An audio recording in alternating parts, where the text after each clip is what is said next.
the one by Van Halen. I'm the ice cream man, stop me when I'm passing by. Weird Al's I Love Rocky Road. I don't know that one, but I'll have to look it up now. But now for the regularly scheduled jokes. I've got an agenda, people. All right. Well, I guess that means start off with tales from the bank, like tales from the crypt. Two this week. One of them, I called it the 10-hour tech visit. It was actually 2 days, 5 hours each. No, not like Gilligan's Island. That was a 3-hour tour. But he got one of the machines running again just fine, so it's like, yay, that saves me some time.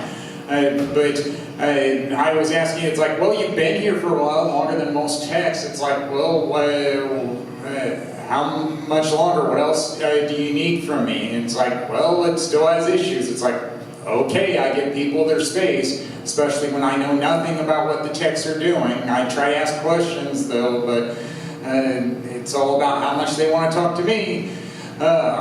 All right. And then story number 2. There's a lot of truth to how you just never forget your training.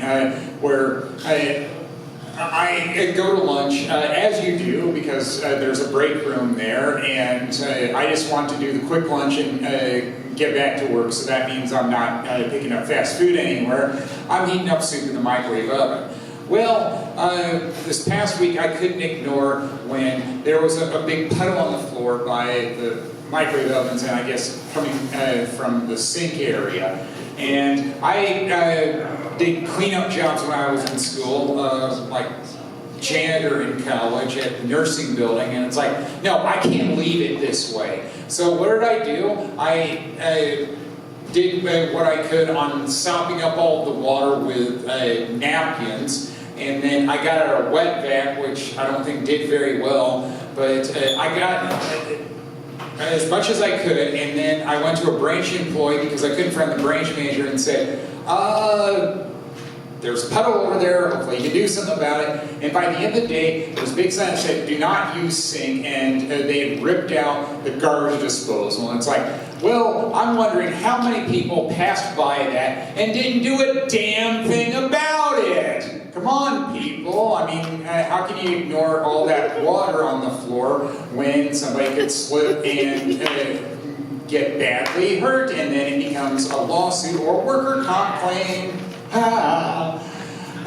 So there was that, and yeah, some people might have noticed that I got my hair cut. I'm not that big on going very often because I don't have much left, but it did go this weekend, and it was just part of my Saturday chores and errand running. And when I got to the hair cutting place, I was told, well, hang up your coat, I can take you now. It's like, cool, because I was looking at the list that said all these people had checked in online. It was going to be a 1-hour wait to get my hair cut. And I liked what the stylist said. I guess I'd feel disgusted about that too, because none of those people had showed up yet. She said, yeah, I'll take you now before any of these knuckleheads show up. It was like, okay. And I like how there's no waiting. And there was a Caribou Coffee nearby. I was about ready to just go over there first, and it's like, no, I'll go after. Because who wants to wait? Not me. But I found out it is a popular place to go while you're waiting for your haircut appointment over the Caribou. Well, when I did that before, I told myself, well, I want to come back right away because I don't want them to pass me by to the next person on the list, because that would really suck. So there we go, hair. Movies, yeah. I did 2 of them, and of course one of them was a Redbox rental. It was called Ritual Killer, and I like thrillers, but I'll have to admit that one about human sacrifice, yeah, not my most favorite thriller to watch. Although Morgan Freeman was in it, and well, Morgan Freeman movie is usually pretty good, so yeah, I guess it did have something going for it. And yeah, I guess it became a mini Morgan Freeman marathon, because I went to a movie at theaters on Sunday, and he was in the movie I saw. It was the one called A Good Person, and I'll have to give a shout out to watching Jimmy Kimmel because I watched the Molly Shannon interview with Jimmy Kimmel, and that's what got me there. And yes, I'm aware why people go on the late night talk shows. They usually have something to promote. Well, I guess in this case, promoting it worked for me. Although, I guess the movie was hard to watch in a different way than the one about human sacrifice, because it was about a girl with an opioid addiction after a car wreck. Yeah, I know that's awful shit. A football teammate died of an OxyContin OD, and I hadn't seen him in years, but that's still hard to forget. It's like, whoa.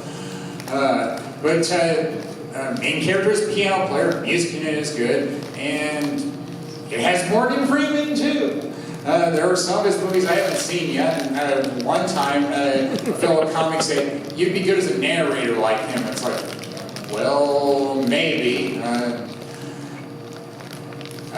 So there was that, and then while I was there, it was the Lagoon in Uptown. It's like, well, go over to McDonald's because I want a Shamrock Shake. And it reminded me of how it's kind of a sketchy neighborhood because I wasn't there for long trying to send a text to my niece, and then I have somebody say they're willing to pay me $10 to get a ride to another town. It's like, no, I'm not going that direction. Kept asking. It's like, no, try Uber. Good luck. It's like, no, I don't give rides to strangers, because when that happened before at another McDonald's in suburban Chicago, I'm thinking, sounds like the beginning of a murder mystery. Yeah, I have to turn them down.